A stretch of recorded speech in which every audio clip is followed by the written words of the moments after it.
Yo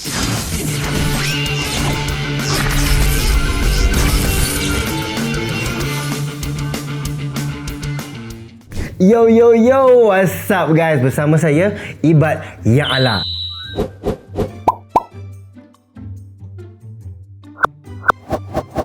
Dan today kita akan sembang pasal unity di dalam RBZ rules. Okay guys, what is unity? Korang tahu tak? Unity atau kerjasama merupakan pertolongan atau bantuan antara dua pihak atau lebih. Contohnya, Robozeta memerlukan antara satu sama lain untuk mencapai target, iaitu mengalahkan geng Calavera. Itu pun sebab Robozeta pun kena berunity, bergabung, meletup, pum, jadi besar.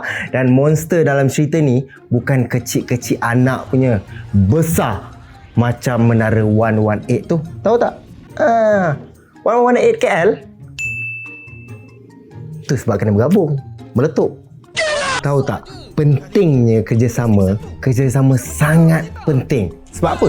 Dalam kehidupan kita ni, sebab kalau kita nak gerak solo, motif yang kita nak achieve tu agak susah nak dapat. Bersama menuju kejayaan. Tapi kan, kalau kita gerak in a team, tengok dorang ni. Dorang bekerjasama sekali. So, dorang boleh achieve dengan senang apa tujuan dorang bersama-sama. Yes. Samalah macam makna unity dalam geng Calavera. Calavera? Kerjasama dalam geng Calavera sama juga macam Robozeta. Cuma dorang ni ganas sikit.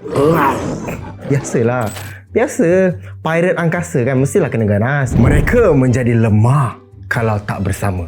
Geng Calavera ni jadi strong bila kuantiti dia banyak. Sama macam kita dalam dunia nyata. Kita sorang-sorang kita tak kuat. Bila ramai-ramai, betul tak betul? Kalau betul, komen betul. Kerjasama dalam geng RBZ. RBZ itu adalah Robozeta. Tim Robozeta ni pula bertentangan dengan tim Calavera. Robozeta ni suka tolong each other, baik. Macam tu lah guys, tolong orang. Jangan lawan-lawan, kena jadi baik. Mereka ni sangat pentingkan kesatuan dalam pasukan. Diorang walaupun ada gaduh-gaduh manja, biasalah tu gaduh-gaduh manja family. Maybe sebab diorang ni macam rapat sangat kan. So masing-masing ada role, ada penjaga. Dia jaga gym, tukang masak, lap tingkap, tukang buat lawak. So each other ni melengkapi each other. Tak pun kan, maybe sebab diorang makan masakan air tangan Rex. Cuba korang cek balik Rex tu letak apa dalam makanan untuk menjadikan diorang tu adik-beradik yang baik. Mesti ada something Rex letak ni. Nak kena belajar dengan Rex ni. Mana Rex? Rex! Okay guys, itu sahaja pada hari ini. Tapi korang jangan lupa untuk follow kita punya Instagram, TikTok dan apa lagi? Apa lagi? Apa lagi? Cuba teka. Instagram, TikTok dan YouTube. Yes. Okay. So, Ibad ada satu pantun untuk korang. Bersatu tiang negara, bercerai jatuh merata.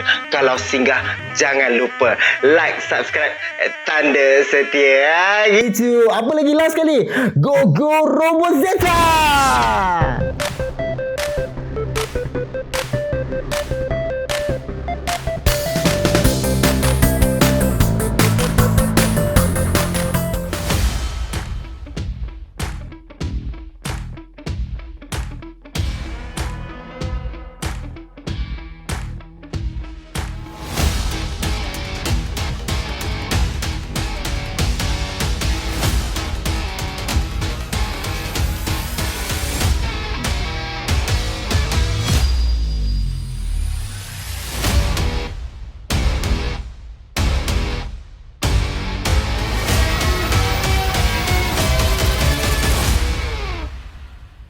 Todak.